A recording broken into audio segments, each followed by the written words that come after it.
Hi friends, welcome to trading pro Telugu channel.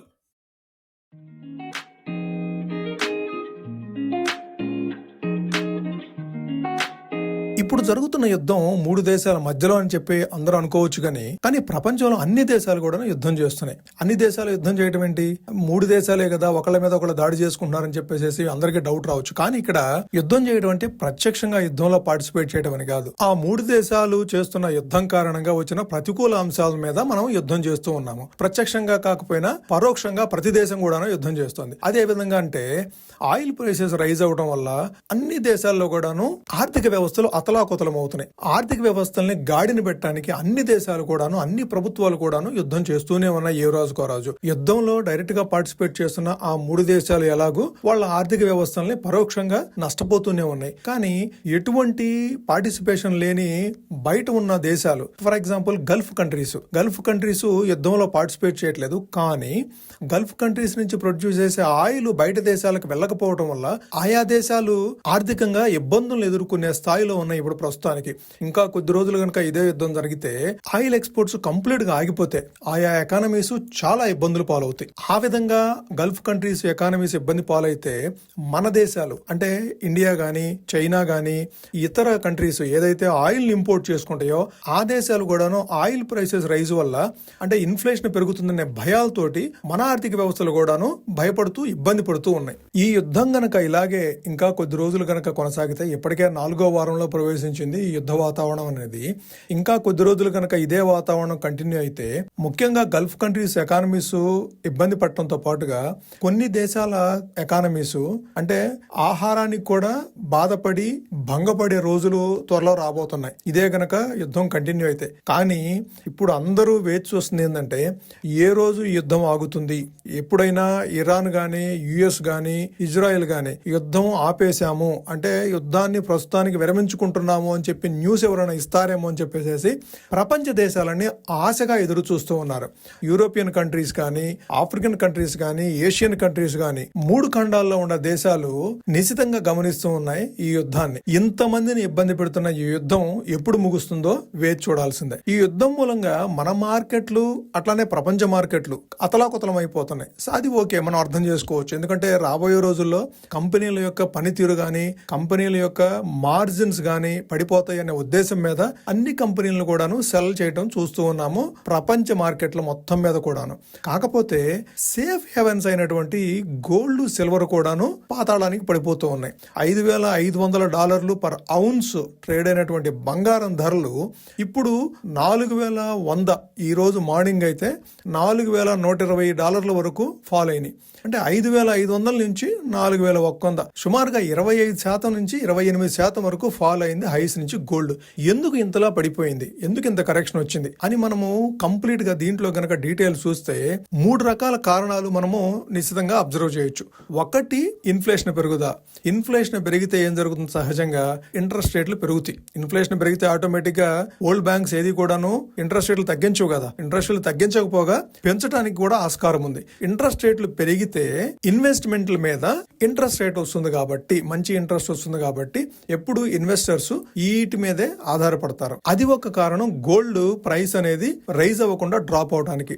రెండో కారణం old banks. ఇప్పుడు ఏదైతే ఓల్డ్ బ్యాంక్స్ పర్చేజ్ చేస్తూ ఉన్నాయో నిన్న మొన్నటి వరకు కూడాను, ఇప్పుడు ఓల్డ్ బ్యాంక్స్ అనేది వేచి చూస్తూ ఉన్నాయి. సో గ్లోబల్ సినారియోస్ అనేది అన్సర్టన్ గా ఉన్నప్పుడు గోల్డ్ ను పర్చేజ్ చేయడం తగ్గిస్తూ కాస్త వేచి చూసే ధోరణితో ఉండటంతో అది కూడా గోల్డ్ కున్న డిమాండ్ ని కాస్త డౌన్ సైడ్ మూవ్ అవుతూ ప్రైస్ ఫాల్ కి కొద్దిగా కారణం అవుతుందని చెప్పుకోవచ్చు. ఇంకొక కారణం మాట్లాడుకోవాలంటే డాలర్ కరెన్సీ. డాలర్ కాస్త స్ట్రెంగ్తన్ అవడం తోటి ఈ గోల్డ్ మీద ఇన్వెస్ట్మెంట్స్ కంటే కూడాను డాలర్ మీద ఇన్వెస్ట్ చేయడం అనేది కాస్త ఈ మధ్య కాలంలో ఎక్కువగా చూస్తున్నాము. దాంతో గోల్డ్ కి డిమాండ్ కాస్త తగ్గుతూ వస్తా ఉంది.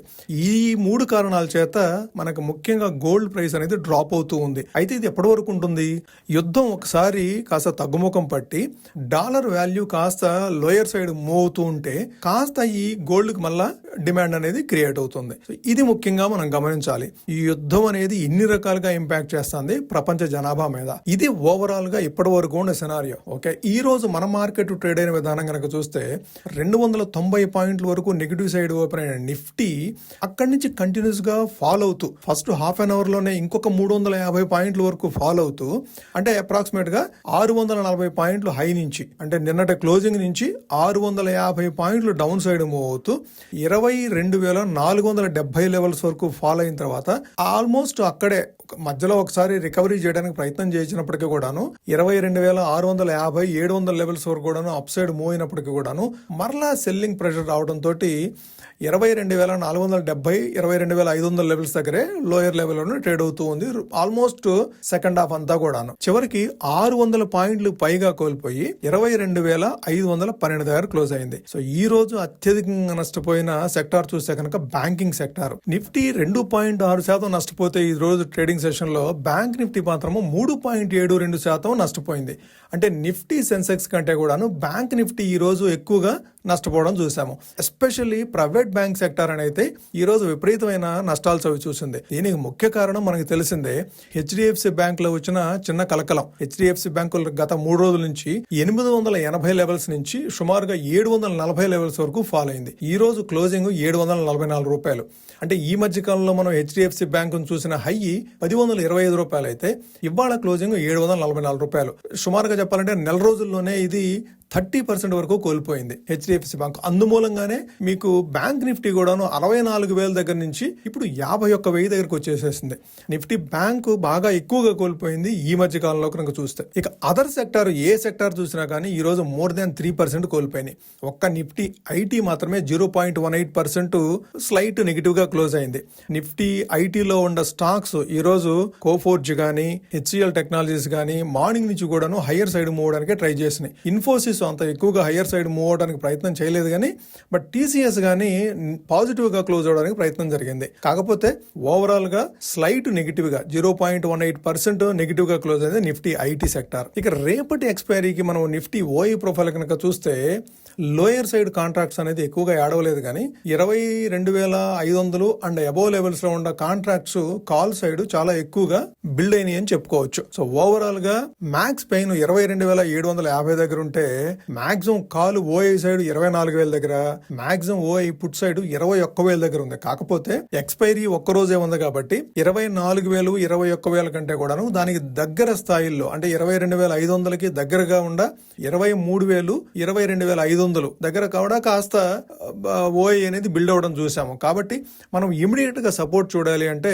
22,500 దగ్గర నుంచి 23,000 ఈ మధ్యలో ఎక్కువగా ట్రేడ్ అయ్యే అవకాశం ఉంది. కాకపోతే మీరు 22,500 దగ్గర కాల్ అండ్ పుట్ రెండు యాడ్ చేస్తే కనుక మీకు 390 పాయింట్లు వచ్చింది. అంటే 390 పాయింట్లు డౌన్ సైడ్ గానీ 390 పాయింట్లు అప్ సైడ్ గానీ 22,512 క్లోజింగ్ ప్రైస్ నుంచి 390 పాయింట్లు డౌన్ సైడ్ అంటే 22,120.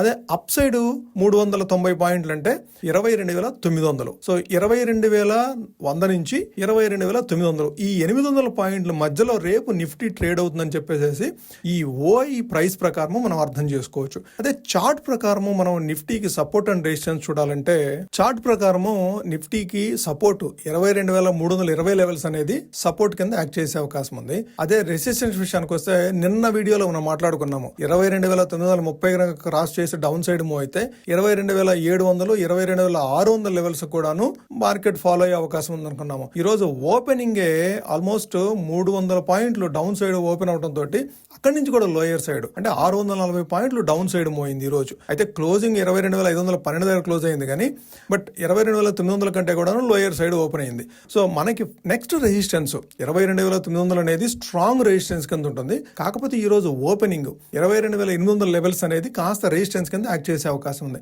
22,800 నుంచి 22,900 ఆ 100 పాయింట్లు 130 పాయింట్లు అనేది స్ట్రాంగ్ రెసిస్టెన్స్ కింద యాక్ట్ చేసే అవకాశం ఉంది. రేపు మార్కెట్ కనుక హయ్యర్ సైడ్ ఓపెన్ అయితే అంటే 22,930 కంటే హయ్యర్ సైడ్ ఓపెన్ అయితే డౌన్ సైడ్ 22,800 లెవెల్ కి ఏదైనా రీచ్ అవుతుందేమో అనేది చూసుకొని అప్పుడు మనం 22,300 22,350 ఆ స్ట్రైక్ ప్రైస్ సంబంధించిన స్ట్రైక్స్ ని పుట్స్ ని మనం సెల్ చేసుకోవచ్చు స్లోగా గ్రాడ్యువల్ గా. అయితే మనం సెల్ చేసుకున్న ప్రతి ఆప్షన్ ప్రైస్ కూడాను డబుల్ ద ప్రైస్ మనం స్టాప్ లాస్ ఉంచుకోవాలి. మనం మార్కెట్ లో చూస్తూ ఉన్నాం కదా, 600 పాయింట్లు 775 పాయింట్లు ఒకే రోజు కోల్పోవడం చూస్తున్నాము నిఫ్టీ పరంగా చూస్తే. సో మనం స్టాప్ లాస్ లేకుండా కనుక ట్రేడ్ చేస్తే మన క్యాపిటల్ మొత్తము ఎరోడ్ అయ్యే అవకాశం ఉంది. కాబట్టి స్టాప్ లాస్ ని స్ట్రిక్ట్ గా మెయింటైన్ చేస్తూ మనం ట్రేడ్స్ ని తీసుకోవచ్చు లోయర్ సైడ్. ఎందుకంటే ఏ నిమిషంలో మనకు పాజిటివ్ న్యూస్ వచ్చినా సరే మార్కెట్ లో కాస్త షార్ట్స్ ఎక్కువ ఉన్నాయి కాబట్టి, ఇప్పుడు ప్రస్తుతం అయితే మార్కెట్లో షార్ట్స్ 91-92% షార్ట్స్ ఉన్నాయి కాబట్టి ఏ రోజైనా ఏ నిమిషానైనా మనకి షార్ట్ కవరింగ్ వచ్చే అవకాశం ఉంది. కాబట్టి హయ్యర్ సైడ్ మాత్రము కాల్ సైడ్ మాత్రము మీరు అమ్మడానికి ప్రయత్నం చేయొద్దు. ఏ నిమిషాన షార్ట్ కవరింగ్ ఎంతవరకు తీసుకెళ్తుందో తెలియదు మనకి. ఓకే, సో లోయర్ సైడ్ మాత్రము stop loss, strict stop loss, double the price stop loss maintain చేస్తూ మాత్రమే మీరు ట్రేడ్స్ తీసుకోండి. అసలు బెటర్ ఏంటంటే ట్రేడ్ చేయకుండా ఉండటము. ఇటువంటి అన్సర్టన్ మార్కెట్స్ లో ట్రేడ్ చేయకుండా ఉండటమే మన క్యాపిటల్ సేవ్ చేసుకోవడమే మనకి ఇప్పుడు ముఖ్యం. అదే మనకు ప్రాఫిటబుల్ ట్రేడింగ్. ఓకే, ఇది ఫ్రెండ్స్ ఈ రోజు వీడియో. మీకు నచ్చినట్టయితే ఈ వీడియోని లైక్ చేయండి. ఇది మీ ఫ్రెండ్స్కి కానీ, కొలీగ్స్ కానీ, రిలేటివ్స్కి కానీ యూస్ఫుల్ ఉందనుకుంటే వాళ్ళకు కూడా షేర్ చేయండి. మీరు ఇప్పటి వరకు ఛానల్ సబ్స్క్రైబ్ చేయకుండా చూసినట్లయితే ఛానల్ సబ్స్క్రైబ్ చేసి మమ్మల్ని ఎంకరేజ్ చేయండి ఫ్రెండ్స్. Thank you.